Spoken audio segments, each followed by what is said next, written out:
I'm doing a lot of public speaking and try to inspire young generation, because this is the only key. It's from the bottom, from the young. I don't know if Paulina, your thought came back in this. It was about future generations, the power of social media. So you said, why aren't more men speaking out about this? Lately, sometimes I see on social media, the reels always come in recommended. So there'll be some that are created by men, and they say, my wife goes to work at night. These are the errands. And they're like, but these are not her errands. These are our errands, because we're in a marriage and this is a partnership. This isn't her job.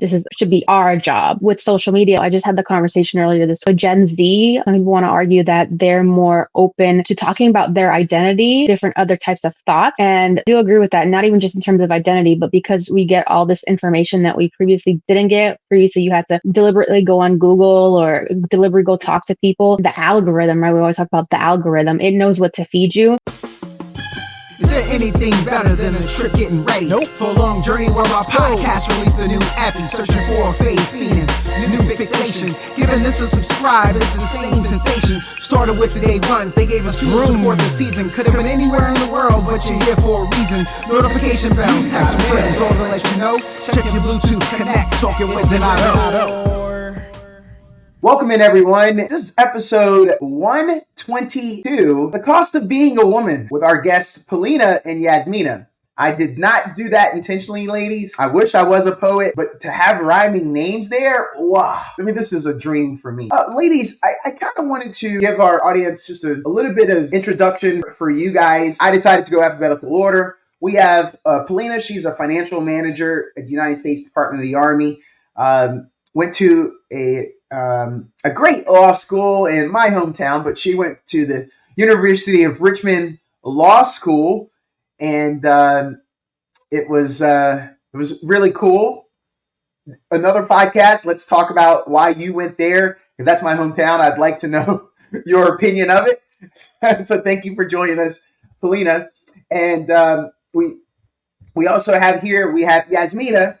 She's a senior project manager at Hitachi Solutions Europe, UK Regional Ambassador, GTA, Black Women in Tech, DEI speaker, Prince 2, Scrum certified. Joining us from the United Kingdom. So thank you, Yasmina. Thank you, Donato. Yasmina, I lived in Europe, never went to United Kingdom. So when I have that other episode with Polina for her to tell me about where I'm from, I'm going to do one with you. And then you need to tell me why I need to come to United Kingdom, because there's so many other distractions throughout Europe that kept me from coming there. Why didn't I go? I loved Germany. I loved Belgium. I loved France. I mean, I don't know why I never went. It's so shocking to me, but that's a whole nother series.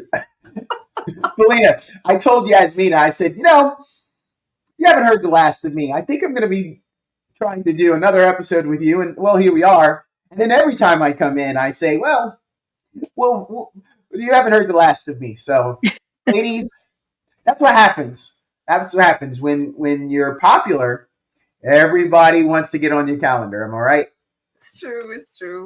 So, ladies, I kind of want to start with the title of the episode leads everyone into where we want to go today. I'm just shocked that there are still traces of sexism that we find in 2024 through direct or indirect means. It makes me come to the point where I believe that a lot of men don't understand that there is a pink tax. I believe also a lot of men have not gotten into the conversation, which is what we're going to get into today. And so I'm hoping that this will open their eyes to items they have never considered. Well, what would you say, Polina, in 2024, direct or indirect means of sexism? How does that hit you there? Well, as a mom of girls, I see in the fact that when you buy sporting gear, there's a very limited variety and it has to be pink and it costs more. Let's start there. Yeah. We don't need to tell girls that they have to have pink, because let's say pink is not my favorite color. And look, that doesn't make me any less of a woman. And I don't need to I have two different variety of shoes. They either come in pink or white or pink or white. So that right there. And why does it have to cost more? It's the same thing. So you know what? I have no problem walking over the boys section and getting an item from the boys section that my girls will actually probably enjoy a lot more. It's so funny you say that. I coach youth sports, and I run into the problem that a lot of our equipment looks the same. I have two girls on my team that have the exact same glove, and the parents told me that they hate that. I have 3 or 4 girls that have the exact same bat. Now, these are Yes. 4 to 6 year olds, and that just tells you the lack of variety there in just that we can't even, the parents are unhappy that someone else has a glove that looks like their daughter's. They would like to have a variety. And don't get me started on trying to find 4 to 6 year old softball versus just t-ball baseball for little boys. There's not that much of a difference there. So when it comes to sporting goods, I definitely can see what you're saying there. Yasmina, when I said that, when I started with still traces of sexism that we find in 2024 through direct or indirect means, where's the first place that you go when you heard that? Work environment. Oh, Working environment. So I don't have children, so I can't enter in the same I would say game that you just enter because I'm not have children. However, yeah. however, Take your time, please. Take your time with that. Don't rush it.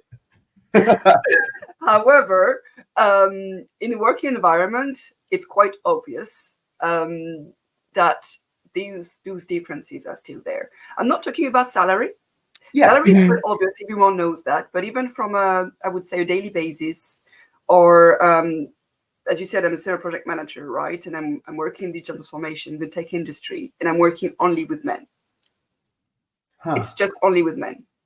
So there definitely are a lot of, you see these differences, genders differences. Yes. And what is interesting is the few women that are in this industry have a very strong personality, like I have. But you know why? It's because otherwise you can't survive. Yeah. You know, So I don't know, Paulina, if you agree with that, but that's my first thought. Oh, absolutely. Because I actually have females reaching out and asking me, and they are now in the same position that I used to hold. And they say, did you have trouble getting your supervisors to listen to you or understand your job?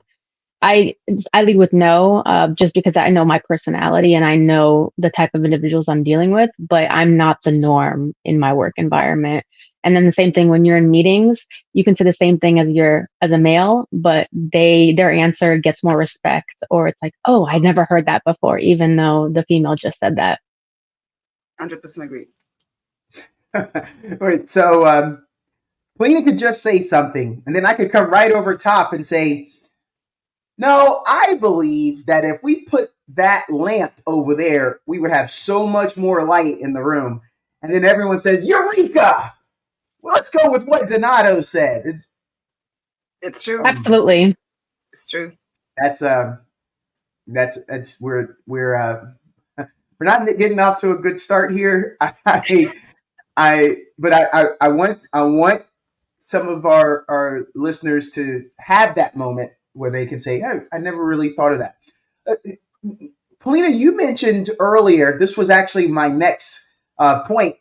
So we're on the great wavelength here. The pink tax is the additional price women have to pay on particular items, no matter the similarity to men's consuming the twin version. Why is this normalized? I'll start with you this time, Yasmina. Why is that normalized? Extremely good question. I truly think it's because women are first. So, for instance, in general, in the pink tax, we see the differences with the hygienic products. So, it's Yes. like a deodorant. Yes. For a woman and a man, it's going to be, the price would be different. But if you look at the ingredient list, it's quite similar, except from the perfume, which is going to be different. But it's because they know that women are the primary buyers. So this is where they need to have more margin. So then it becomes like a normal way of I would say, behaving by all the different companies, because they know that in any case you need to target first women, because those are the women, even if you have a family, those are the women that are managing the family, the house, and are going to buy. So that's why it becomes normal, because it's the first, you need to target the right customer. And therefore, you know that it's going to be the woman that's going to have the final decision. Even for deodorant, your husband. Oh well, no worries. I can take care of it. I take the deodorant for you. No worries. As long as I take mine, you don't really care about. Yeah. So I think that's why then it becomes in the company's mindset. That's kind of normality. It's just normal rules. Yeah. Better margin, woman. Products. No matter the gender, the price is accepted to be unequal. One thing I had here, Polina, thank you for joining us. One of the reasons why I chose you is because you are dealing with that balance of being a mom. A onesie for a boy and a onesie for a girl, prices are different. Baby shoes, priced different. Polina, is that something that my quick research has brought me to, and you could confirm? So I think when they're that little, it's not that big of a difference, because I'm like going through my collection of shoes. I know the variety of girls' shoes are actually going to be a lot bigger. So you're going to have more likely to have your pink, purple Uggs. But this is why I may have a boy wearing girl clothes, because I'm not going to go buy boy clothes when I already have girl clothes. And that the only difference is that it's a salmon color. We don't even have to call it pink. But yeah, it starts as young as that. And even with the type of items marketed to girls, like bows. So you're going to have your bows. You're going to have your hair clips. Does a baby need a hair clip? Absolutely not. There's no hair to clip. Let's start there. Yeah. And then you also go with the other thing is people really go focus on piercing kids' ears when they're babies. That's not something I chose to do, because that's not how my mom decided to live my life. She just said, you decide when you get your ears pierced. But so we also have this focus that young girls have to have their ears pierced. So we're already setting the kind of a goal that you're always going to be jewelry focused early on. So then that's why shops like Claire's with the jewelry marketed for young kids, they don't need the jewelry. They don't need that at that young age, but we're already ingraining that here's another cost, literally another cost that you will have to have. And then it builds kind of a society of, why do women always need so much makeup? Why do they need all this jewelry, all this perfume? Well, it's not really our fault. That's just how everything's been set up since we were young. Yeah. Well, I didn't even think about that when it came to the jewelry, and I like how you phrased that. I'll be coming back for that one. I gathered that there was a over $100 trillion difference between men and women's total expected lifetime earnings. You started with that, Yasmina, when we were earlier, just to talk pay disparities. I have an article from one.org, and it said over the course of their lifetimes, there is an earning difference of, in US dollars, Yasmina, 172 trillion between men and women. And here's why. An employed woman will still only make 77% of a man's wages. And that gap can change depending on a woman's race, education, and more. And that was another reason with you two. I'm so glad you guys were able to come, because I have some variety here. I think we started with Yasmin. Polina, what would you like to say when it comes to the lifetime earnings and that pay gap that I just mentioned? Well, at first you said and more. You know what the and more means? Women who choose to have children. Oh. Exactly this. Exactly. Oh. So, man. Yes. So we as a society expect that, at the end of the day, we want to say that, oh, gender roles, it's okay, we don't care about them, but we really do. So we're still going to put all this expectation on a female that You run the household. Like Yasmina said, you're in charge of the shopping, the appointment making, remembering everyone's next dental visit, right? And then on top of that, you're expected to take care of children, have them, whatever the journey, whether it's biological, adoptive, uh, taking care of family members, like that's on you. So we expect that, but then we, as a society, we don't do anything to realize the value of doing all that because people, you take a man and he'll complain about his day to day activities. Well, a Yeah. woman will sit there and listen about his day to day activities, and then on top of that, add everything else she does. But she's not going to say anything about it. She's just going to say, okay, sure. She's going to, because she probably has to look like she's on his team, especially in a work environment. We can't create friction. We can't show how our lives are worse than yours. We have to say, okay, yeah, we understand. You're just so busy. You're so tired. But it just goes unspoken as to everything that a female, no matter the family situation, no matter anything, right? There's still a lot more that's expected, and that pay disparity. There are very few jobs where a woman and a man get paid the same amount, right? So the U.S. Army military service, that's probably the only place that comes to mind where I know how much you'll get paid as a man and a woman based on your time in service and your rank. Wow. Because they're transparent, and if you go online and you look at how much a person will make, it's not based on what color you are, what language you speak. Well, you can get paid for language, right? But at the end of the day, it's not based on are you a man or a woman. It's here's how much you make. What other organization or company can you go online and look exactly what both genders would make? Yeah. Wow. I never thought about that outside of the military or government service of just a position. Ugh. That's a good. I didn't realize that. Thank you for that. Yeah, Yasmina, over 172 trillion US dollars. Wow. Yasmina, tell me that unfortunately you have nothing to say about it because you know that your pay is so equal to everybody else's.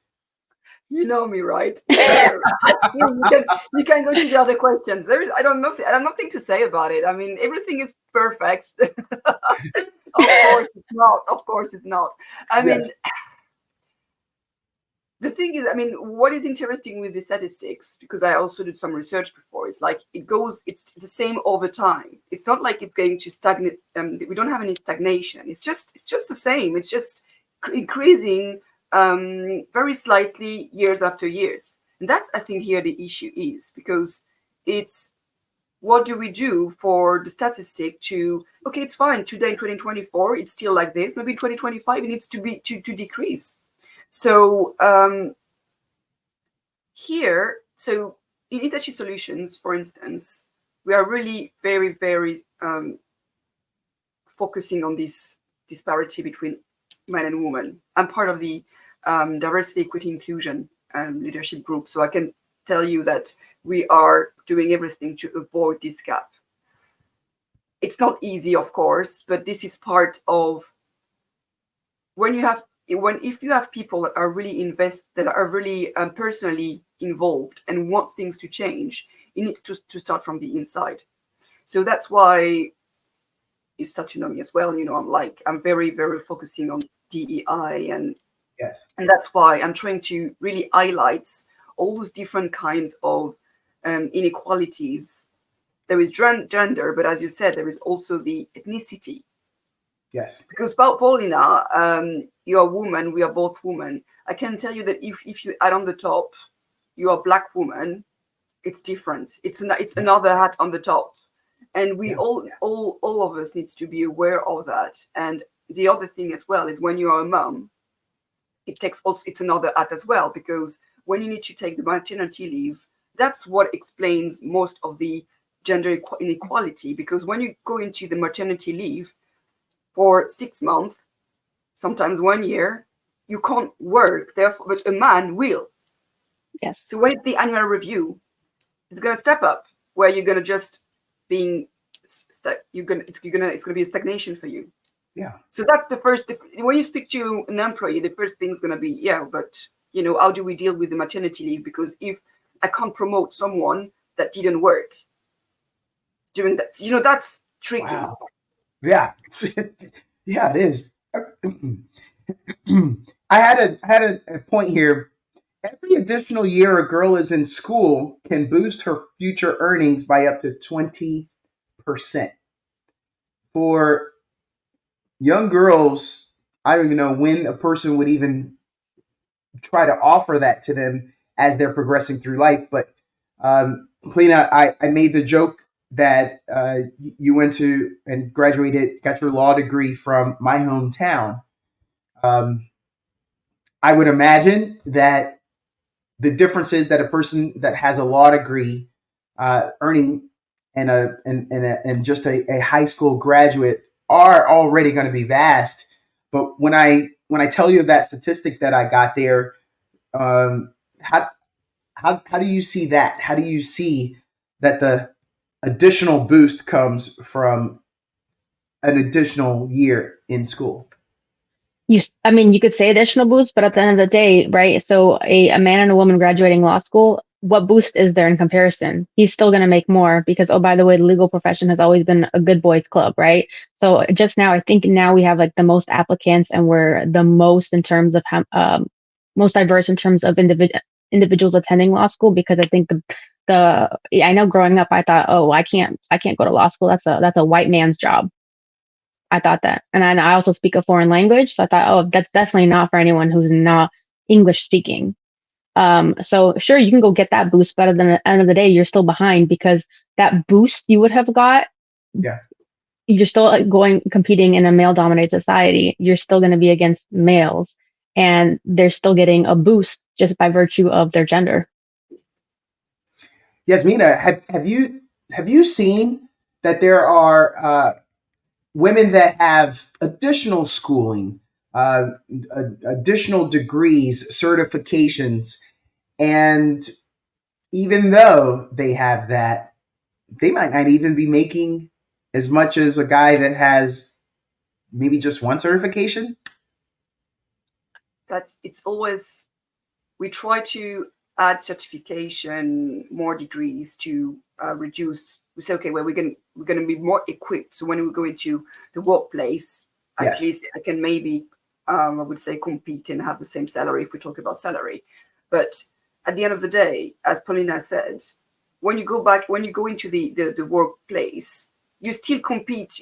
Because you're a woman, you will be treated differently.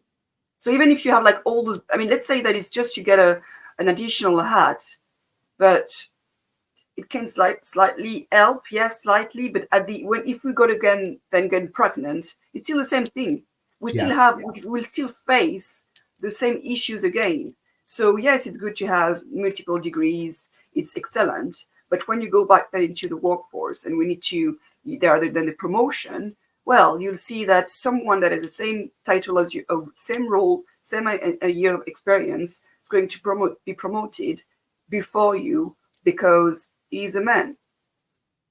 And don't take about gender or age as well, because age is also another inequality, diversity, say issue. But so it's just like you try to, the starting point, let's say two people or young generation, young people, they did the same school, the same degrees, they go into the workplace, both same, the same gender, age, everything, equal. You'll see that the promotion and the salary will be different for both of them, just because the person is a woman, the other is a man. It's horrible, but that's the truth. And I'm sure Polina, you agree with this, because we are both in different industries, but we facing the same reality. Yeah, and that actually made me think of another topic or another point. So if you take a man, and in this case, like we'll just say a mom, right? So when you explain the same degrees, same accomplishments, when the mother says that, the mom, people are like, oh wow, you did all that and you had kids. Yes, so they acknowledge that it's difficult, but you don't get anything to show for it. Not that you need like a badge, like, oh, I survived motherhood, but even there's a lot of females that say, oh wow, I don't know how you work, how you go to school, how you have kids, and you still have a marriage, they go, wow. So everyone acknowledges that that's almost an extra degree in of itself, but you don't have anything to show for it in terms So of true. the financial need that you actually need, because everything's expensive. Kids are expensive, husbands are expensive, spouses, partners, they're all expensive. So you just kind of go like, yep. And so at some point there's no even need to mention all your degrees and what you do, because the first badges that they see of parents or a mom is that, oh yeah, she's a mom. And then if you add on top of that, your accomplishments, then you're either some people may see it as bragging, but at that point, you're just like, it's not worth the shock on people's faces that you have accomplished everything. As if, again, your gender role is diminished to just one, being capable of one thing and not multiple things. Just stay in the house. That's your job. You have kids, stay in the house, right? Don't go to work. How do you work full time? Wow. So that's the Yasmina, you just brought that out. So clearly, you see, I get that response a lot from people, and so a lot of times just easier not to bring up a lot of what you do day to day. Don't matter, if you allow me just to what Paulina said, just very quickly. It reminds me the fact that in general, so my friends that have children, all of my family, there's always saying, well, when they finish the day job, they are studying the other job. Mm-hmm. Go back home. Sometimes you even actually pick up the children in the school. You need to cook, you need to clean. It's another job, as you said, Paulina. It's quite normal. No, it's not. It's another job. It's really, really another job. And then you also have to deal with then your couple as partners or husband, wife. It's different roles, quite heavy roles throughout the day. And then if you think about the single moms, because people tend to look down on single moms because, oh, well, they didn't manage, whatever. Most people go to the negative. They couldn't manage a relationship, but we don't know what other things exist out there. Some people are single parents, single moms by choice, right? But then, so instead of empowering them, because now they're doing another job at home by themselves and they don't have support to rely on. But we just want to diminish, like, oh, they weren't capable. They as females weren't capable of something in their life. And that's why they're dealing with that. Like, kind of, they deserve that attitude that you get from people sometimes. It's so true. Sorry, Donetta, you can see Polina and I are very, we want even you to talk now. We look like together. We are like. This is amazing. No, you guys are hitting points. I was loving it. It was like watching a tennis match. It was just back and forth. The last thing I wanted to do was raise my head up. Polina, you gave me a whole nother episode I need to do, and I'm going to call it Boy Toys. And I just want to have wives up there to talk about how expensive it is to have a husband, because he wants this motorcycle and he wants this fast car, and he's a gamer, so he's got to buy he has to have the most expensive gaming system and all the latest games that come out. Oh my gosh. And I could go on for days. Days? Oh my gosh. Absolutely. I was hoping I could stop there. That's it. That's the only thing, guys. You're gonna I'll throw one out there. I play basketball once a month, but I need those brand new basketball shoes. Oh, yeah. Yeah, that's right. That's right. So he has a pair to play in and a pair to rock.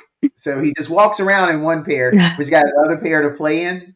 Yeah, I see that. I might even be guilty of that. No, it's I'm gonna come back to that. That's gonna be really cool.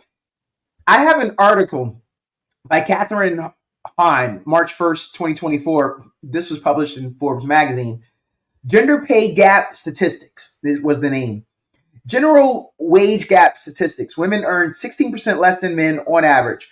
Women earn just 84 cents for every dollar a man makes. Women of color are among the lowest paid workers in rural areas, with rural Black and Hispanic women making just 56 cents for every dollar that rural white non-Hispanic men make.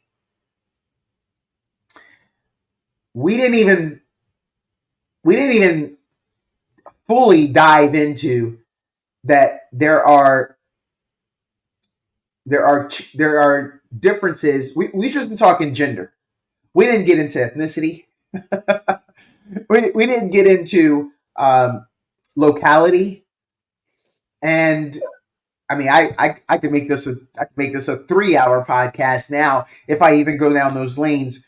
I started with Polina last time. Yasmina, are you trying to tell me that somehow something that a person has no control over when it comes to their ethnicity factors in to their pay, and it is common knowledge, but still hasn't been fixed? Where does that take you when I say that women of color are among the lowest paid workers in rural areas? Is where I took this one from, that article, with rural Black and Hispanic women making just 56 cents for every dollar that rural white non-Hispanic men make. It's a 3 hours podcast. So yeah. You mean 30 hours? Yeah. Exactly. So, as you said at the introduction, right? I'm the UK regional ambassador for GTI Black Women in Tech. GTI Black Women in Tech is international organization that is promoting Black women and the excellence of Black women in the tech industry. And for that, we are tackling different, I would say, areas. We have schools, we have research, we have events. Why I'm saying this is because why do we need, for instance, an organization for Black women in the tech industry? That answers your question, right? Yes, it does. Because it's a real fact. And it's not only by women, by the way, because I remember I had a very deep conversation with a very close colleague, Black close colleague. So gender, ethnicity, I would say gaps are almost equally the same for men and women. That's at least something where we can agree on. And we even say sometimes it's harder for men than women in ethnicity. So it's still the case, and unfortunately, I'm not sure we can fix it like this, or even in 2, 3, 4, 5 years time, 10 years time. The situation is always better than, let's say, 10 years back, but there are still many things to do because it's inside the society's mindset, and we have unconscious bias. Yeah. Unconscious bias means that you're going to have, let's say you receive 2 resumes. One is, I'll take my surname, Bombonjoya. The other one I take, so that's my birth surname. If I take my marital birth name, Passeri. 2 resumes, Bombonjoya, Passeri. Passeri sounds more like, so Bombonjoya, you're going to think maybe this person came from, so because I'm French, so I was going to say maybe he's foreigners, maybe he doesn't have the documents, or even he has documents, but maybe I will have to think about the visa and stuff, but it's already headaches. Oh, let's think about, Passeri. It's the same, they have the same roles, same quality, not qualities, but background and stuff. Okay, you know what, I don't want to think about it. Let's go into Passeri. And that's the truth. And that's why I'm using Yasmina Passeri more than Yasmina Bombonjoya. Yeah. I can understand that. True. I'm so curious, when some of the items that we've already talked about, what did I start with? How can this be in 2024? Every human treaty that has ever been written would outlaw this. And I said earlier, but it's normalized. Do we have to write another human treaty? I mean, how are we still at this point? That I really don't know the answer to. And I had to come back. I was halfway down, and when I was making these points, and I just had to ask myself, how is this not outlawed? How is it not something? I don't see any guys married brothers who have sisters, I have not seen one guy in my entire adult life take up a stance to say this should be outlawed, to fight for equality for women. Seriously. And I'd love any of my listeners to help me with that and show me a post for them. I always make the joke to some of my friends, what's today's cause? Because, and I say that because, we're all in on this cause right now, but we don't keep that same energy even a year later. We're right back to normality. We took down that filter. Cause is gone. Is the cause fixed? No, but I'm on to a new cause. I really don't, I can't say it. I can't say that. So this brings me to the point of asking you just a little bit further, ladies. How do males not understand this when some of them have wives? Some of them have mothers. All of them have mothers, but I meant alive sisters. How do we still miss that? Why do we overlook it, Polina? Well, like Yasmina said, it's not something you can fix overnight, right? So it's just decades and decades. So it's a long-standing history, whatever, no matter whose history we're talking about. But if you grow up in a society where you see what the gender roles have been accepted, and that's what's been going on for decades, and you have that history, whether you talk about it or you see it, how do you undo something that's been going on? If we've always boiled water this way, how do you start boiling water a new way? Right? Simple things like that. And then I lost my train of thought. Oh, Yeah. I had a good point. Now, I can maybe help a bit and come back. Yeah. Just maybe, Paulina, the time that it's going to come back, I'm sure. It's the young generations. That's the key. That's why when I said earlier with GTI Black Women in Tech, there are different areas because we need to take up all of them. So if you only think about adults, you say about, well, why don't we have brothers, men, standing up like about, well, women's rights. First of all, because those adults now, a lot of them may be ashamed and afraid on how people's going to look at them if they're talking about the woman, even though they know that the sisters, the wife are very, I would say, targeted by this. They would be afraid or ashamed of this. That's why I really like the letter with you, is when we had our first podcast, is because your wife, you fell in a post that I've been on LinkedIn, something and recognize your wife in it. And so you stepped in and you did this podcast. I mean, if it would be perfect, things can really change if every man think about it. But because you have the courage to do that. But a lot of men don't have it, not because they're not courageous, just because it's very complicated. Then you're going to face all the criticism, feedback and stuff. Are you ready to do that, to take that?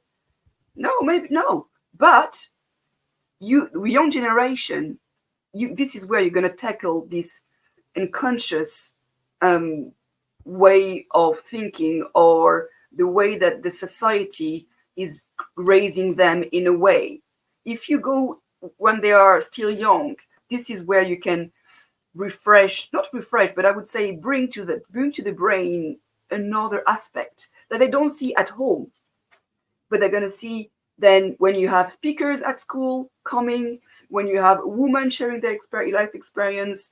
That's why, for instance, in my case, I'm doing a lot of public speaking and try to inspire young generation, because this is the only key. It's from the bottom, from the young. I don't know if Paulina, your thought came back in this. It did. Because it was actually, it was about future generations and the power of social media. So you said, why aren't more men speaking out about this? Lately, sometimes I see on social media some, like, the reels always come in recommended. And so there'll be some that are created by men, and they say, my wife goes to work, and then at night these are all the errands, and they're like, but these are not her errands, these are our errands, because we're in a marriage and this is a partnership. This isn't her job. Should be our job. And then with social media, so I just had the conversation earlier this week that So Gen Z, some people want to argue that they're more open to talking about their identity and different other types of thoughts.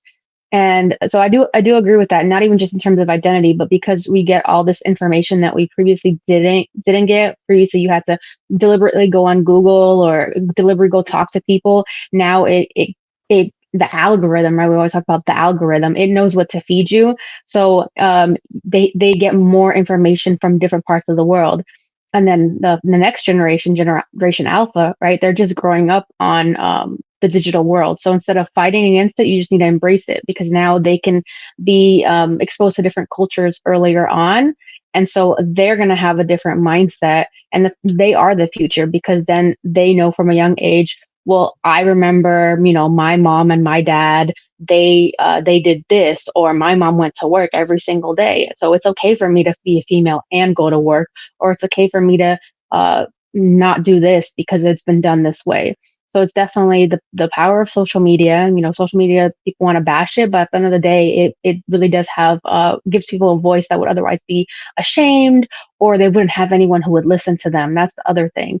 So you could, if you're growing up in a homogenous society, whether that's by language or by family dynamic, and you go talk to them, are they going to listen to you? Probably not. But if you can get those followings, if you can enter those group chats or those groups, and now you have conversations with like-minded individuals, that gives you hope that, oh, okay, so I do have a voice and I can work towards changing something somehow. Ladies, you bring me to a point where I'd like to ask a question. I'd like to give an example, and I may be a little long-winded on it. I'll try to talk fast on it. You both agree that we have to get the future generations, but that current generation, those currently in the workplace, how come I've never heard of forums in a workplace? The workplace will have meetings, impromptu meetings on anything. We'll have an impromptu meeting to talk about a fantasy football league, to here in America, Yasmina, to talk about March Madness. It's the college basketball, the tournament brackets. That'll be an impromptu meeting, and everyone will show up because they can win $50 from it. I've not once heard of an impromptu meeting to talk about these issues we've talked about today. This brings me to a point. If I told you both that there was a young United States Army lieutenant, and she's doing some field exercises during the summer, and in sweltering heat, she's under a rain poncho trying to breastfeed, to pump milk that she's going to send back to her newborn.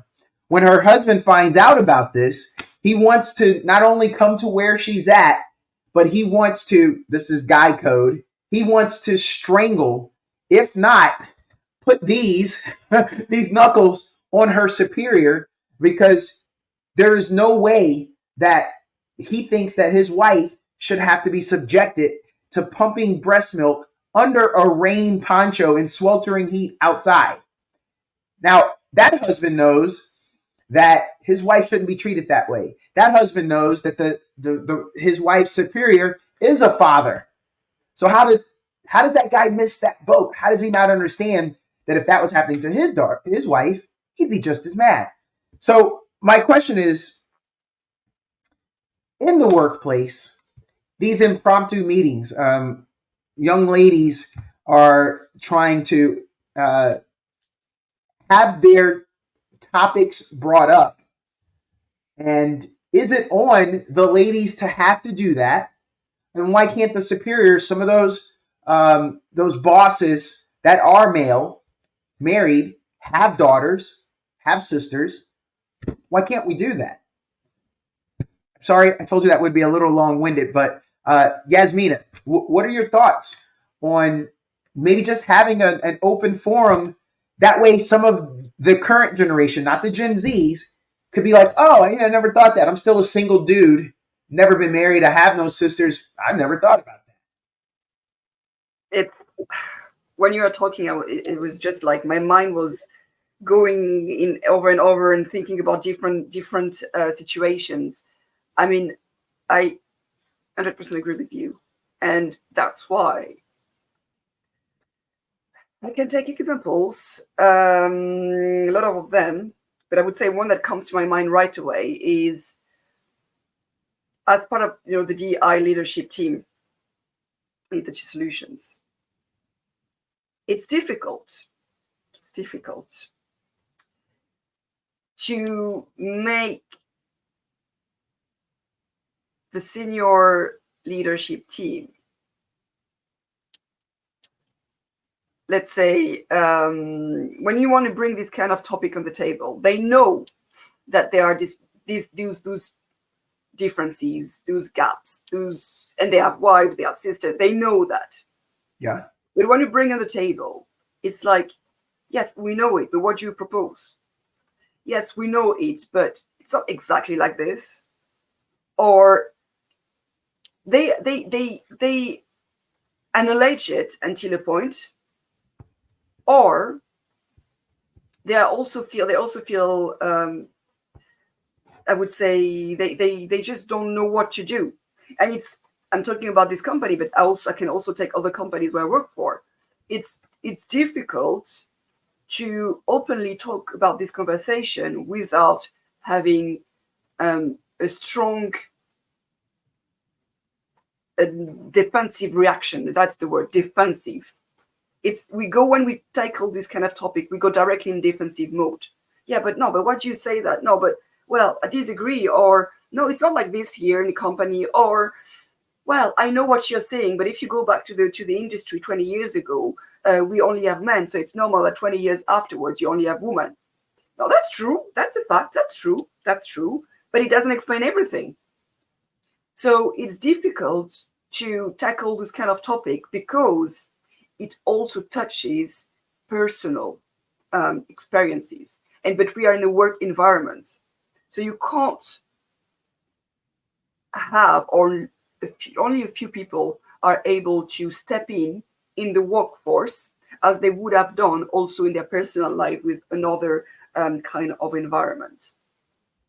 Because the workplace, well, it's work, and we just need to talk about how to run the business, money and stuff. But when it's going to personal environment, we go into feelings, we go into it's emotionals. Your mother, your sister, you get emotions. So you can have the same person having a different behavior at work or with his sisters or wife outside of work. It's a shame, but unfortunately that's the way it is. And we need people that are not afraid to step up. And that's what I was saying earlier, Donato. I think it's great what you're doing, because this is you are stepping in front of everyone in the same way that I'm sure you're doing in a personal life. But we need, as Polina said earlier as well, social media, speak up. People and bring the words and the voice of people that they think about it, they agree, 100% agree, but they don't have the courage for whatever reason to step in and share their opinion or try to make things change in front of everyone, because they're afraid of feedbacks and what people can say about them. Lena, you've worked with the U.S. Army. You mentioned earlier that there were opportunities to see equal pay based off of that person's time in service and rank. What are your thoughts when it comes to being a mother and being able to have the ability, the location to trying to think of the best way to phrase it without stepping on myself, but being able to collect the breast milk that you would like to package to use at a later date and or time. I've worked for 3 Fortune 500 companies, and not once have I ever seen a location for pumping breast milk. And so just brings me to the point. I know a lot of guys that were married I know a lot of guys have sisters that had kids. And so how can that be overlooked? So I will give credit though. We have made progress in the less than decade since my first to my last. So we now have like airports, for example, will have lactation pods. There are rooms that are designated as changing rooms and nursing rooms in various locations. So I do see that more often than 8 years ago. So I will give credit that we are at least acknowledging that this is a need, and um, it's great. There's also great different technologies to accommodate moms too that for the process. So that's awesome too. So you said these men that you've worked, you're right, they've had moms, wives, whatever. Chances are those females probably didn't go into work. They probably stayed at home. So they didn't need the accommodations because they were in places where they're in the house, right? Or they're not really traveling at that time when they need to take care of their children. So so a lot of people just don't know, and it is on women to bring it up and educate people at the end of the day, because I know what I need. I know what accommodations I need. I know what that looks like for me, which is also very personalized for another female, because our process may not be necessarily the same. Also, time may not be the same. So we have to educate that, look, you can't just tell me it's going to take 30 minutes, because for some people, it may take 10, but for others, they may need 45, right? And that, so people just don't know, and if they don't know, it's also like it's hard for them to understand how to accommodate you. So you do have to speak up, but that goes back to the only, like, there's very few strong individuals, both men and women, who are willing to speak up for themselves and advocate for themselves.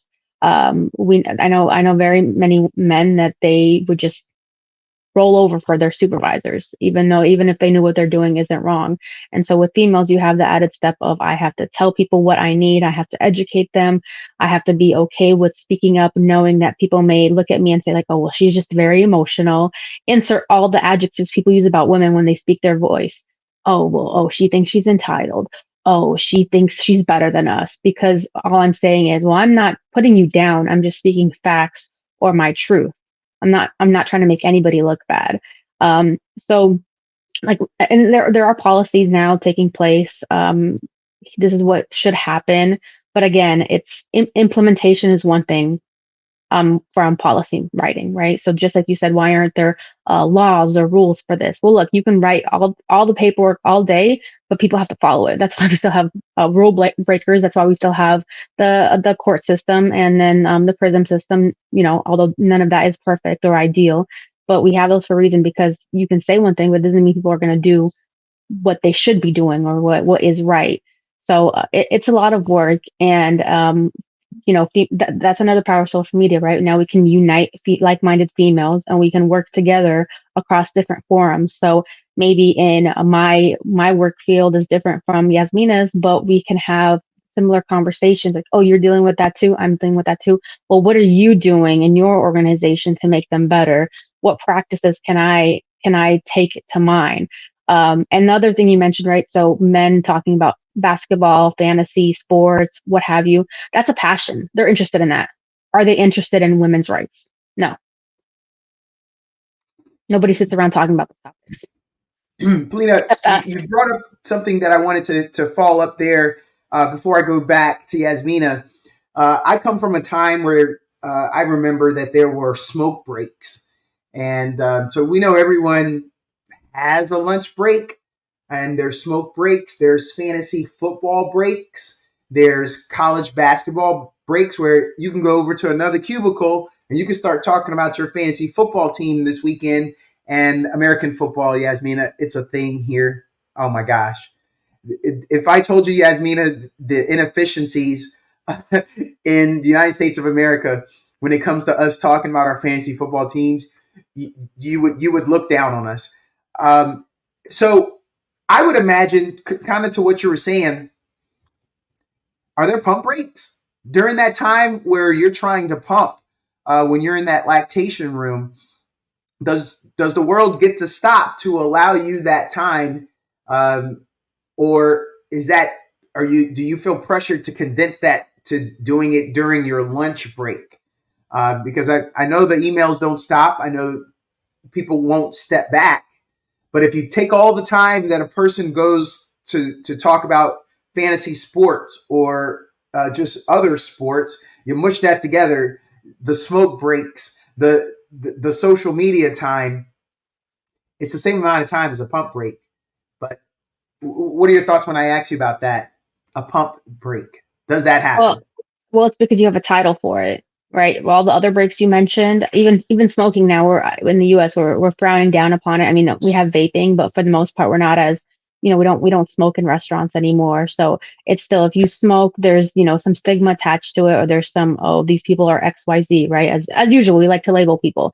So I think that smoke breaks generally are less of a thing now. But everything you mentioned is not an official break. It's not written down somewhere. So even now, I'm not 100% educated on all the policies when it comes to breaks, lactation breaks. But that's going to be also dependent on where you work, what their policy is, because some people try to make their policy more restricted than other policies, right? So if you're entitled as an employee for X amount of time, some people will say, well, but you haven't worked here long enough to be afforded that. And people don't know their rights. So they think, well, my supervisor said I only have 15 minutes or I'm fired. So yeah, at the end of the day, it's easy to say, here's what you're entitled to, but realistically, your lunch break comes around. How many people take lunch when they're supposed to? How many people actually leave lunch for a simple, or when they have not leave, but let's say, do people have their meal on time? How many times does the meeting run late and you don't even have a meal? So if you don't have your meal on time or you forget to eat, you imagine trying to step away, find the time to do what you need to do. How many, even the simple thing like, oh man, I really need to run to the restroom, but I can't because I'm having this phone call, I'm on this email, I'm on this meeting. So you're sitting there and you're like, I really need to go. I really need to go. But if you can't even take care of that simple necessity, what makes you think that you're going to have the time to take care of your other necessity, right? And so we can say, well, we have all this stuff written down. Again, it's one thing to have it written down, but another thing to actually allow people. And who's going to come in and say, hey, Donato, have you taken lunch yet? Well, why don't you please walk away from your email and go take your lunch? Same thing. Who's going to be like, oh, Yasmina, I noticed you haven't had your coffee, your tea today. Like, you should probably go have that because it's already 10 o'clock and I haven't seen you do that yet today. And I know you always do, right? Very few people are going to actually look out for others. So it's the same concept. Someone going to be like, hey, fellow mom, I noticed you haven't drank enough liquid today. I've noticed you haven't stepped away from your office. Go ahead and take care of yourself. Very few. Yasmina, when you, I want to go back to the same question because there's something you said. When I asked you, why can't we have the forums? Why can't we have the talk? Did you just say that you're going to bring it up and then you're also expected to fix it? They want you to fix it is what I wrote down here. They want you to fix it, not groupthink. Wait a minute, Yasmina. I'm going to ask this again. If you see a problem and you say, hey, we should have a forum and we should talk about this. Okay, yeah, what's the fix? Well, hello. If I had that fix, I probably wouldn't be working here. I'd probably be a world leader because I am just like outrageously intelligent and I can fix any problem.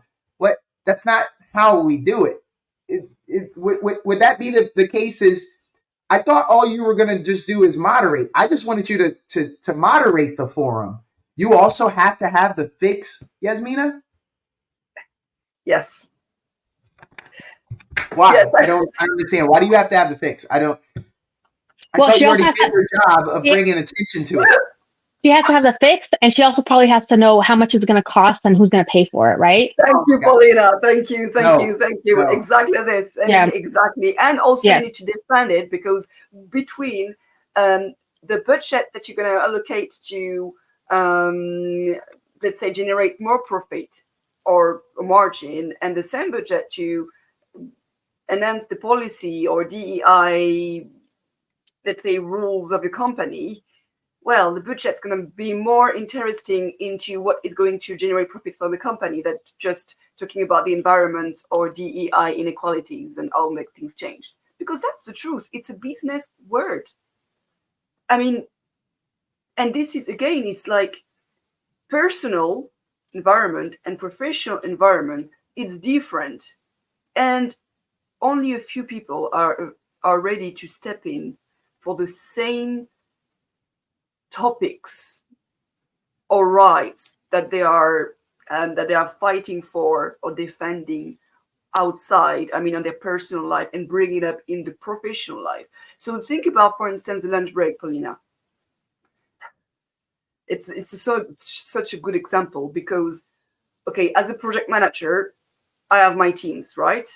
Yes. And I'm someone that I really care about people first. So even when I think about meetings and stuff, I'm always thinking about, okay, no lunch. You don't put a meeting during the lunchtime. Earlier this week, I set up a meeting. I didn't find any free time slot except at 12.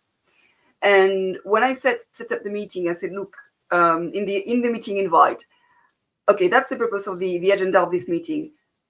P.S. I didn't have any other slot. Please anticipate your lunch before 12 or right after the call. And always, because this is what I want people to think about, is lunch. You need to take care by yourself. I can tell you, I have other project managers. I had to fight with another project manager saying, don't put a meeting in the lunch break. I mean, you can't take a meeting from 12 to 1 or 12 to 2 when people do eat. And when I was saying this, after the person started to say, oh, yes, you're right. It's not because you are a workaholic. I'm a workaholic, but I'm also human. And I think about people just need to eat. And how many times in projects I had to go one full day without even adding the time to go to the ladies' room. Not one time, not two. I have in my agenda, I have a break between 1 to 2. I never take it. I always eat in front of my computer. So that's true, Polina, what you said, is that's the reality. That's good to have the theory. And Donato, to going back to your question, yeah, it's good. That's the issue. That is what we've noticed. And also, you need they need also give me the fix. And for the theory, we acknowledge there is an issue. Let's write some stuff within the policy, but what about putting into practice? The thing about the pumping lactation room, that's the pumping room. Yeah. I'm going You need a room. Sorry? You need a room, right? You need space. You need a room, but I mean, to be honest, I wouldn't even think about this into the work environment. I'm doing the devil advocate here because when you were talking, I was thinking, oh yes, I never thought about it. So you can think about menopause. Sometimes also you need a room for people that can pray because there's some religion that need to pray all the day. Yes. So even for this room, you don't have this room. So don't think about just a pumping meal. I don't even think about bringing that in around the senior leadership team table. Think about having a room for lactation. But it's very interesting. Let's take it out the fact that we don't have time to even eat, etc., etc. Let's just say it's a normal human world where we have time to have a lunch break. As a project manager, woman, let's say I have a team, I have a woman, she told me that she has to, do. So what I would, for instance, appreciate is that we talked earlier, and if she tells me she has this, I would definitely, even if we have an important meeting, I'm fine to find a way that she can do it. Otherwise, you use your lunch break, if you can, to do it. Let's say you have a project manager with a man. Will you feel comfortable to say to your project manager, look, I have to pumping my milk for my child? So if it's a man, I mean, I would be very uncomfortable saying that to my project manager man, say, look, I have to go. And secondly, even if it's a woman, the project manager is a woman, you also maybe feel so uncomfortable because so many times we are working with women, and the woman can be even worse than men in this kind of environment. Yes. It can be very worst. Like you say, well, look, we are both women. How can you behave like this with me? So it's difficult, except if you have a room, dedicating room, like prayer room, and you just go on your own without saying to people, because actually it's not related to people. You shouldn't say that to the people. It's your own business, right? So you go there. You don't ask people if you can go to the loo. I'm going. Yes. It should be the same. It's more to have like a room dedicated for personal stuff, I would say. But it's, again, you can't have a room for the religion, another room for lactation. Then they're going to say, yeah, but I want a room because I'm doing things. It's going to become a business nightmare. And that's the truth, to be honest. Yeah. I'm a CEO in a company. I mean, how can I think about all of this if I have the pressure from my stakeholders that I need to generate money? And I need to think, there are some people that just don't care because they don't have time, and they're being paid, or they're going to be sacked because they don't do revenue, not because they're not opening a room for religion or DEI or environment. That's the truth. So how do we do to manage both realities?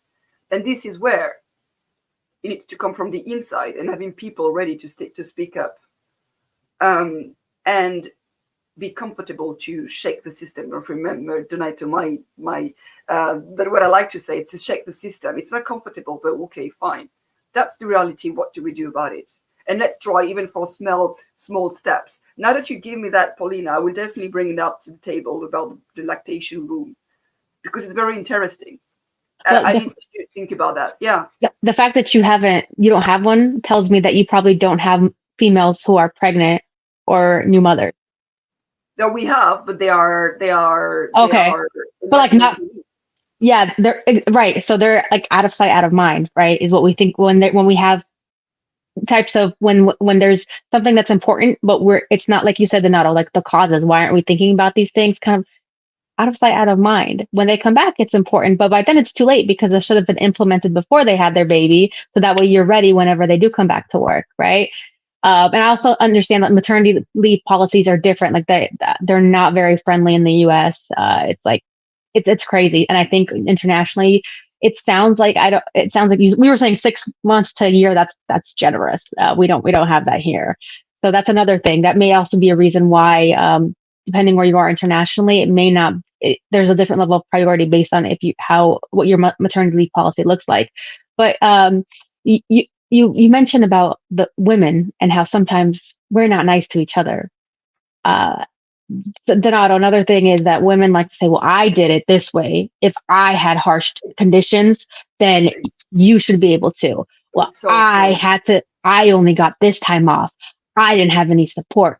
And it's like, we don't need to haze ourselves. I understand and I acknowledge that your struggles were difficult, but at the same time, you're supposed to help lift us up, not push us down. So I've seen the female supervisors that I said, I don't want to, no, I'm good. If I have a problem, I'm going to keep it to myself, because it's hard to understand that, because you're supposed to help me. You're supposed to help me, like, pave the way for us and for future generations. And if I consider myself to have a strong personality in terms of I can handle it, what are you doing to the person who can't handle it? So that's key. Paulina, sorry, Donato here. Just very quickly, we had in France a few years ago, one of our minister, she was a woman, and basically she got pregnant. She went to the hospital 3 days afterwards. She came back to the government, and doing her, like almost like as if nothing happened. Yeah, and it created earthquake in France, because actually she was showing a very worst, very bad image, and put guiltiness to people, to women, because, well, look, the member of the government, she was able to go back to work 3 days afterwards. Why can't you do it? And it creates so much earthquake. We had some strikes and women saying, well, no, because and I didn't think about it at the beginning. They say, first of all, what do you want to show that 3 days afterwards you're already back, like everything is normal? It's not a good signal. No. And secondly, why do you want to do that? Because you want to show no.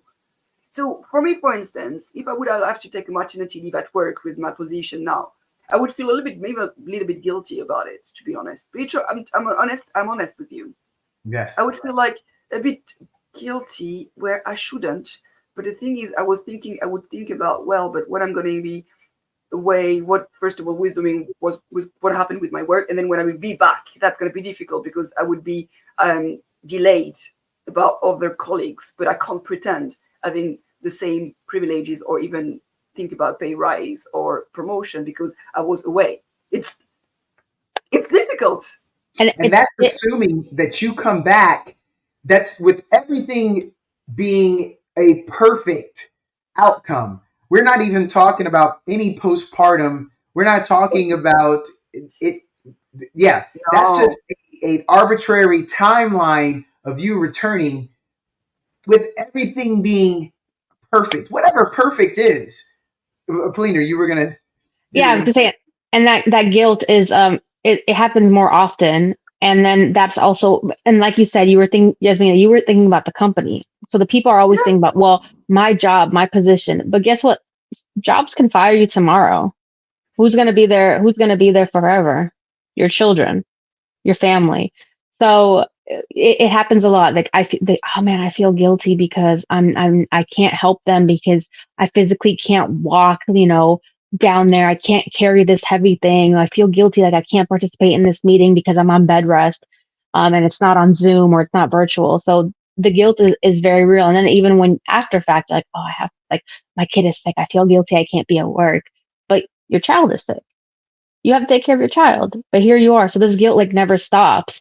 And you talk about people wanting to separate the work from the professional, but at the end of the day, like everything intertwines because people have no problem bothering you on your work email after hours, right, or on weekends. It's But the true. moment something personal comes into your work, oh no, your personal is supposed to be after hours. If that's 5 p.m., 7 p.m., whatever your shift is like. So we expect professional, or sorry, not professional, personal things to be during a set time. But work is forever, right? Work is 24/7. Work is that important. Women quit their jobs due to low compensation, inflexibility in their schedule, and roles that didn't promote a healthy work life balance. They experienced microaggressions, harassment, bullying. There were no chances for advancement in the role, absent of chances for development. I have never heard a guy say that those were any of the reasons why they were leaving a workplace. Polina, I'm going to start with you. Roles that didn't promote a healthy work life balance. They experienced microaggressions. Okay? Polina, microaggressions. Does that happen? She's had an appointment again. Yeah. I don't understand why her kid is always getting sick. Can't can't her babysitter do that for her? I can go on. I can go on, but I see. uh yeah, it's simple things. It's seemingly simple things that, happen to everyone because God forbid a man gets sick, the world shuts down, business can't go on, the economy crashes when a man gets sick. Um but yeah, of course a child who has a weakened immune system is probably going to get sick like 10 times in a month because it's nothing. How many times they're gonna put their hands or something disgusting or touch somebody? Like, ugh, just thinking about it. But guess what? It happens, and it's not. Why do you have to take it out on the woman, right? Why you're not saying it to the dad, to the working dad? You're not gonna say like, oh, his child's sick again. But you will tell him your wife should take him to that appointment. Yeah, that was my point in the first one. I've never heard a guy say roles that didn't promote a healthy work life balance. And to your point, the majority of the guys I've worked with have, aside from the single guys, yeah, they had a spouse that was doing it all. I've never had that conversation where a guy was like, "Yeah, bro, I need more time to be able to. I got to go take my kid to these appointments." Not once, not once, not once, ladies, have And I ever had that conversation where a guy was like, "Yeah, I got to make sure I can start taking this kid to that appointment." Uh, and yeah, something yeah, key is what's that that? I'm just talking about regular appointments, like checkups. We're not even talking about kids who have special needs or need extra care, right? I'm just talking about general kids who we got to check if it's COVID. We got to check if we got to check their annual checkup. They need like their shots. I'm just talking about general. But if you add anything extra, like neurological appointments, physical therapy, or kids who let's say you had a car crash, right? And your child was involved, healthy child, but now needs to make sure that they're developing healthy therapy, right? We're all about self care and mental health and acknowledging that's a thing. So therapy. Who is taking the kid to all these appointments? Sick time is not intended for that. Am I right? Sick time is not supposed to be for when you have to do daily routine things. And guess what? A lot of these places are not going to be open in your off hours. Who's gonna be like, yeah, you can come at 8 p.m. Absolutely. I will give your child a shot, because everybody functions on a Monday through Friday, roughly whatever, 9 to 5 type of work time, right? Very few places are gonna be like, we can see your kid on Saturday for that dental appointment. Absolutely. So this is why women quit their jobs. So Yasmina, when I say this is where I'm curious in the DEI, and I just before I go into this, Yasmina, kind of a little bit about what you said today. When you're the DEI, when do you have time to talk about all this stuff? I could just imagine there's just going to be a whole bunch of eye rolls, like today another Yasmina thing. Like it's like, here we go again, bro. I'm single. I'm just worried about what bar, where I'm going, or what I'm doing tonight. Like I don't want to. This doesn't even apply to me. No. You need to start learning this. So when you ascend to a higher position, you're going to be able to, whether you're still single at that point too, you're going to be able to understand what your subordinates are going through. But yeah, Yasmina, wow, we may have to take that one off on another episode. See, Yasmina, she's like, at some point, Donato, you're gonna have to find someone else. So women quit their jobs due to low compensation, inflexibility in the schedule, roles that didn't promote a healthy work-life balance. We talked about the microaggressions, harassment, bullying. There were no chances for advancement in the role, absence of chances for development. Yasmina, when it comes to DEI, do you start with, hey, are we making sure that there are chances for development for gender, for race? Is that one of the places that you start?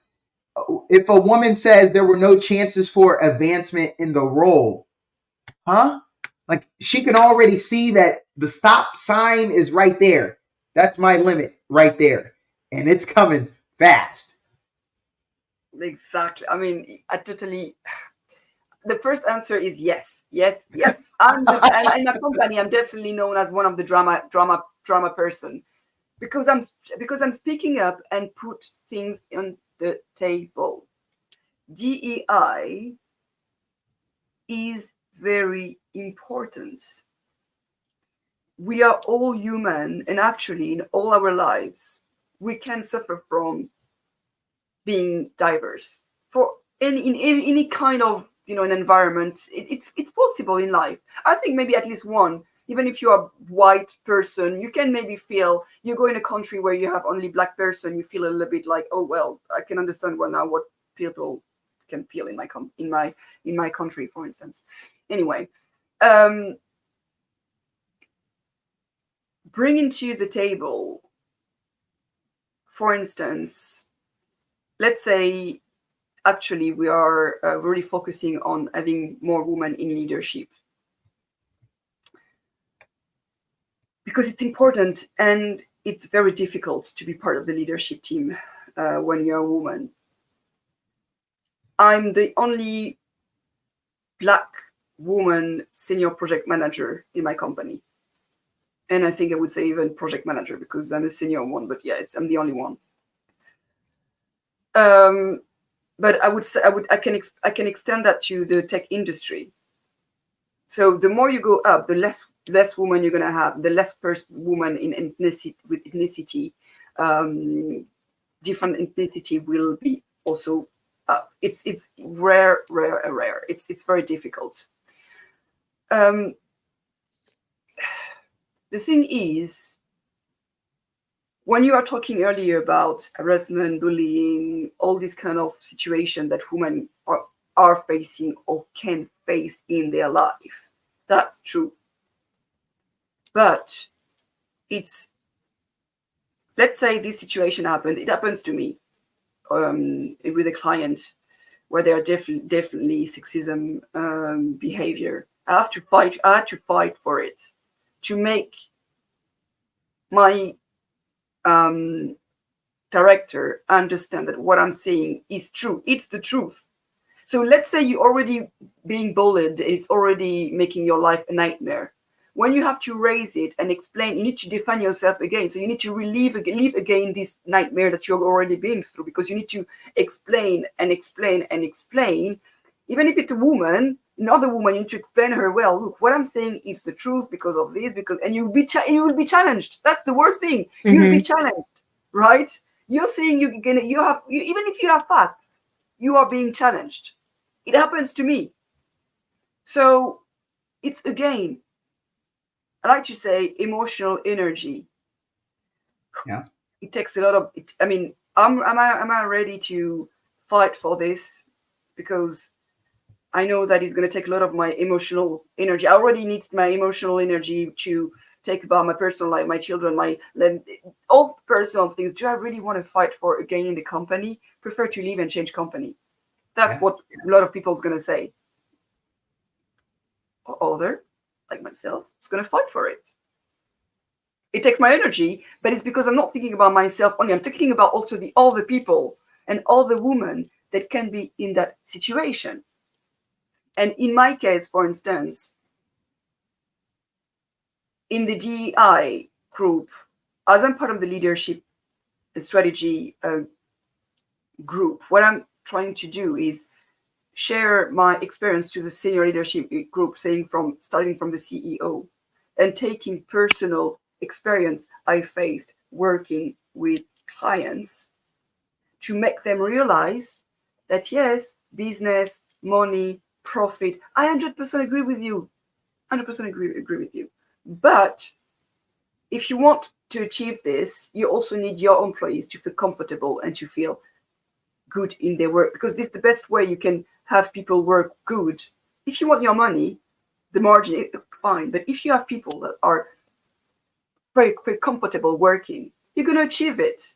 But don't just focus on the margin and stuff without thinking about your employees' health or even well-being. So sorry, I add a lot of things to answer your question, but I hope it was quite clear. It was. It takes it to a few of the points that I was curious about. It's a little bit about, I'm going to start with you this time, Yasmina. Imposter syndrome. Women thinking that they have not achieved the results equal to men, and those men feel that they've achieved a better result. Have you seen that a lot of women are at the point where they're stuck in an imposter syndrome? Yes, definitely yes. I've seen a lot of I have a lot of examples on this. I would say again, it's the truth. It's a reality.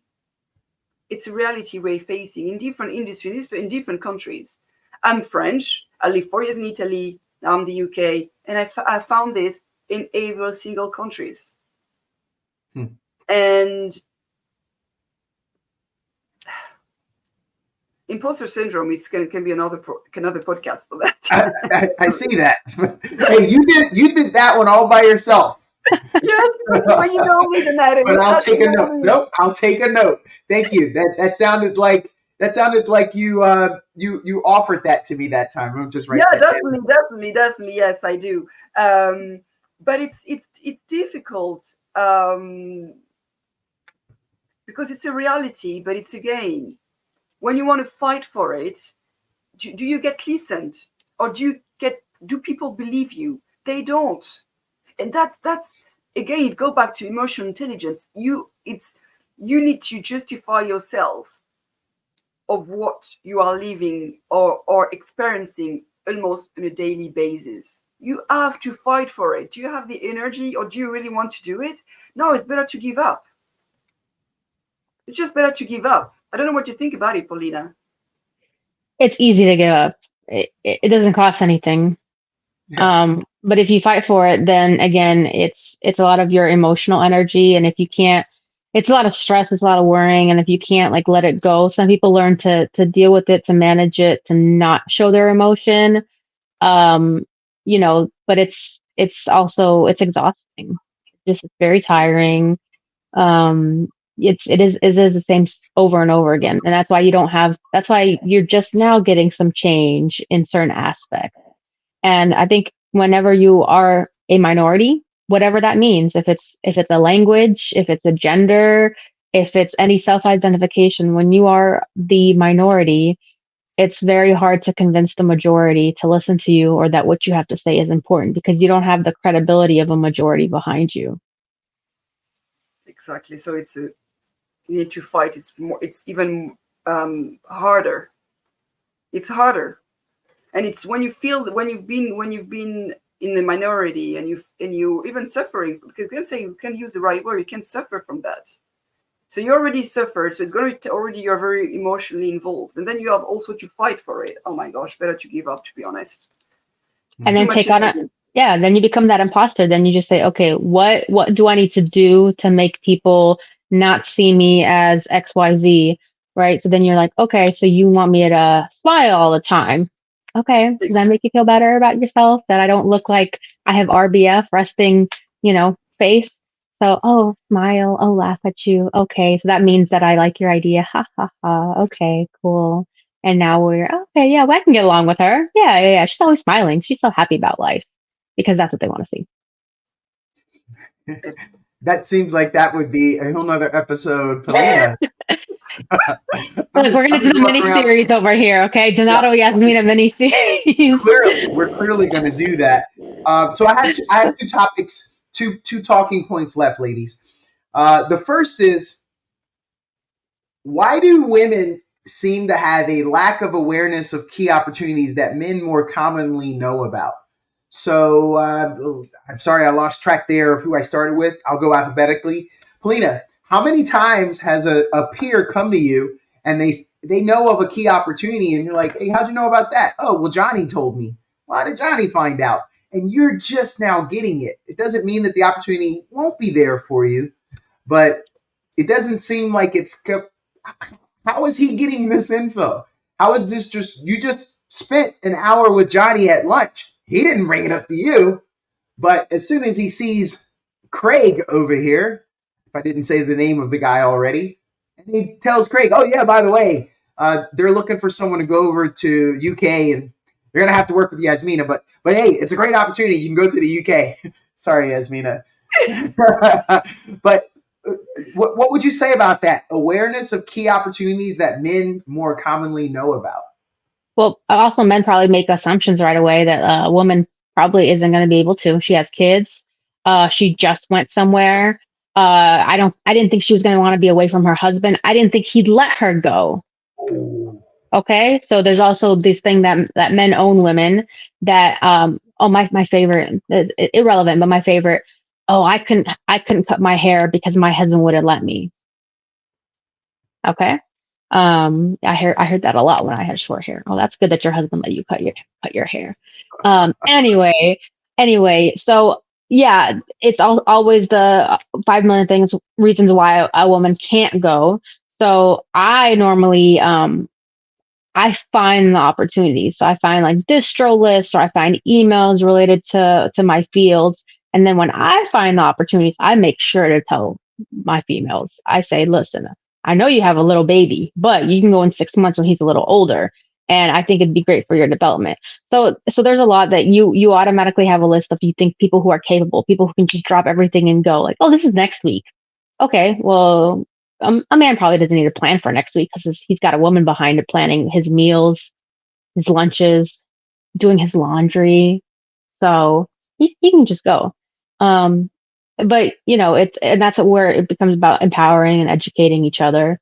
And even for the men to realize, like, why don't you offer it to the woman and let her decide if she's interested, especially if you know that, oh, she'd probably actually be like really capable of fulfilling this position or getting this certification. Absolutely.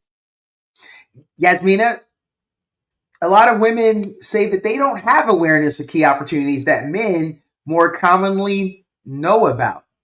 Have you come across that? Personally, I think maybe because it's my characters. People know that I'm very straight and they know that, well, maybe I may be able to face something that they will think that other women won't, and it's very wrong, because again, I think it's unconscious bias. So when you are saying, Polina, I say unconsciously they already projected their own experience on what a woman is, children, so unconsciously it's in the person. So as it is conscious, he doesn't know, and so if he sees the opportunity, he's going to say that it even doesn't cross his mind, just doesn't. So we can blame and yes and no because it's unconscious. It's a bit, sometimes you're also victim by what we have been surrounding during all our lives. But let's say that this is a reality as well. Unconsciously, a person at work may think about,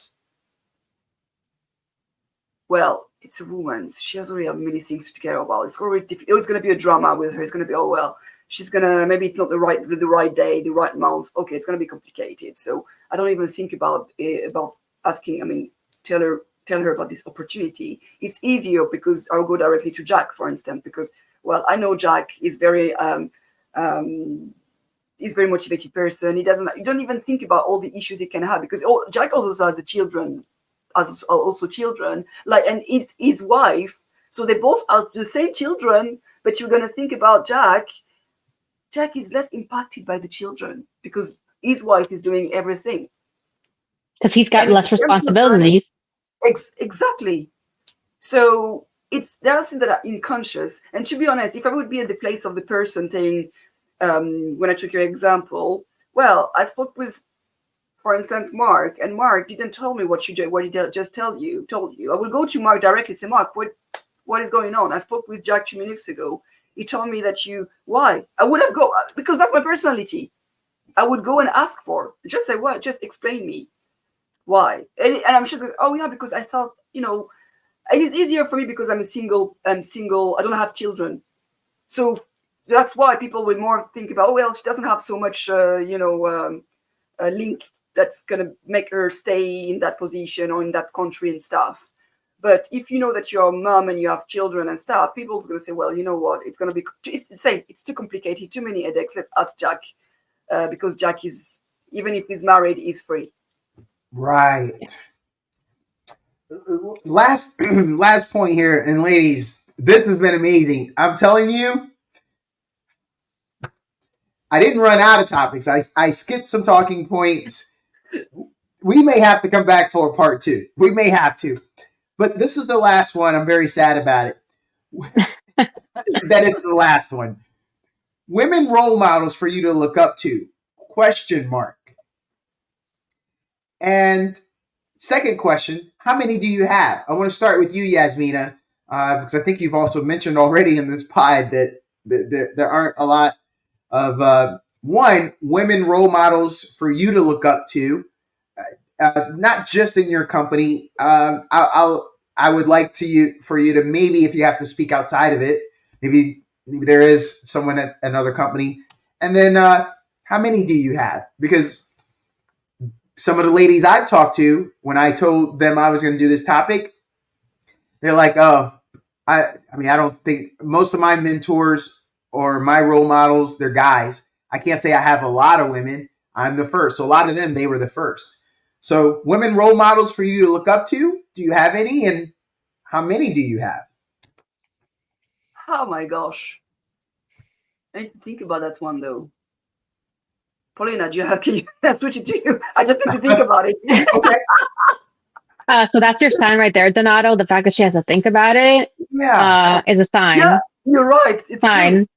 And I probably have one solid one, but to be honest, I'm becoming the person that people look up to and I'm also doing things that people haven't done before.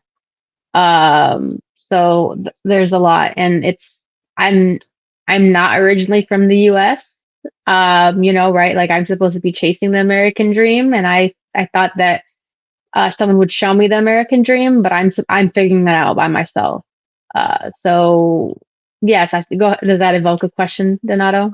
So Polina, yeah, it does. So now I just created, but we talked about earlier, I just created another job for you, Polina, that you're not going to get paid for, because now Oh, you are a mentor and you're going to have to spend, when do you get the time to spend time?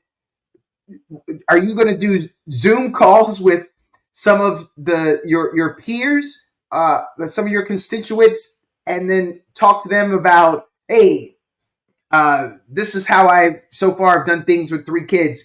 When do you have time to open yourself up to be a mentor to broadcast to the masses? Because you can't keep doing this singularly. Have this talk with Joanne and then have another talk with Emily. I just had that with Joanne. So maybe I try to get everyone together. Did I just give you another job that you're not going to get paid for, Polina? oh, I've had that job for years and I haven't been getting paid for it. So when someone starts paying me for it, I'll be the first to sign up. But yeah, like it's not feasible to get everybody in a room. Sometimes these people are not, in one place in one organization. So that means it's outside of my work hours, of both being a mom and working. So that's my third, I guess, third, fourth, fifth job, whatever, however many infinite jobs I have. So, but it's because, it's the land of opportunity, and that's how I see my life here. Um, so I get the opportunity. There's a lot of stuff I wish I knew. There's a lot of stuff I wish somebody told me, but I just didn't have anyone who, I didn't know the people. I didn't have a social media to research this. I didn't have, I couldn't ask questions anonymously to get answers. So I just didn't have that avenue. And as I learned, I said, oh, well, that would have been nice to know 10, 15 years ago. But all I can do going forward is like, well, here's what I've done. Here's why I've been able to do it. Doesn't mean you can do it, but I can tell you how I did it. And then hopefully it works out for you. But it also requires that I have a certain set of skills and abilities that maybe you don't, but you have other sets and abilities, that you can tap into and and create maybe not the same. I think people just want to also create the same path, and I don't think no two people are meant to walk the same path. So you can follow my path and then maybe step out into the leaves or step on this rock over here, and it's kind of similar. But at the end of the day, all I can tell you is what I did, and teach you, maybe things I learned, so you don't. I mean, you could still make those mistakes because they'll help you, right? But yeah, so unfortunately, there's not a whole lot, and there are men that I respect that have been very helpful, but of course they can't teach me the things about being a female. They can't teach me about the struggles of being a female in the educational environment, in the working environment, in the relationship environment, because they just don't know. But I will help future generations as best I can. I think Paulina here, so you helped me in this then, because I thought, Donato, you absolutely want me to nominate a woman that inspire me. So, well, I'm like Paulina then, because it's more about by sharing my experience and talk and speak up, whether it's writing articles on LinkedIn or public speaking, it's the way for me to I don't want to be pretentious here, but inspire people. The feedback that I have was always, I didn't know I would be able to do that. When I heard you, well, it makes me some hope. Like, for me, it's just great, because if I've been through difficult situation and I can inspire, even help someone to not live the same situation, that's the job is done. So it's definitely, I would say, sharing my life, my experience at work, as a Black woman as well, also working in other countries, being out of the comfort zone. I think that's the first thing that I would like to do, and I'm doing for free, as you said on it earlier. Yes. But it doesn't really bother me, because for me it's like normal, because I'm not expecting to be paid by that. It's to be paid for that, because I don't think people even think about it, unfortunately. Yeah. Anyway, and the second thing is being able to monitor, coach other people, and I like especially young ladies, and being the ambassador, UK ambassador for DTI, Black Women in Tech, enables me to support all the ambassadors network, but also speak up and raise awareness about DEI realities that people may face. Because so many times when I talk about DEI, people say, no, it's not as worse as you're saying. We are 2024. No, come on, it's fine. That's just to fight, literally fight. 3 years ago when I was in, 4 years ago when I was in Italy, explaining what it is to be a Black person, what we've been through in France, in Paris, or yes, even at work, when I was saying earlier, my name's different, etc., etc. Anyway, I had to definitely explain them that, well, this is the truth. I'm not joking. It's true, and it's just like, but I'm fine because I'm not. It's fine. I want to raise awareness, and I'm not afraid to speak up. So it's fine. I repeat myself over and over again. I'm fine with it. But I think with Polina, having people like us may inspire, even listening to your podcast, Donato, will inspire other people and maybe give courage for other people to speak up. It's the only way for things to change, is speak up, raise awareness, and especially help coach people in the young generation, because that's the future, the young generation. I'm going to be respectful and in it, that would be very selfish of me. This was exactly what I thought it would be. I learned today. And I hope that others are going to gain so much more. I was trying to think of Yasmina, Polina. I mean, it rhymes. How much can you learn in a episode? Did there? Yeah, it's I've been we'll let holding you on have to that it. the entire podcast. And I may not edit that out. I may not edit that out. Ladies, thank you. I know this is very early for you here in the United States of America. Polina, Yasmina, early on a Saturday. You've probably worked all week, and I have the audacity to pull you, make you wake up early to do this. But thank you both very much, and I enjoyed it. Have a great rest of the day, ladies. Thank you so much, Thank Donato. you. It was great. Thanks, Polina. Thank you.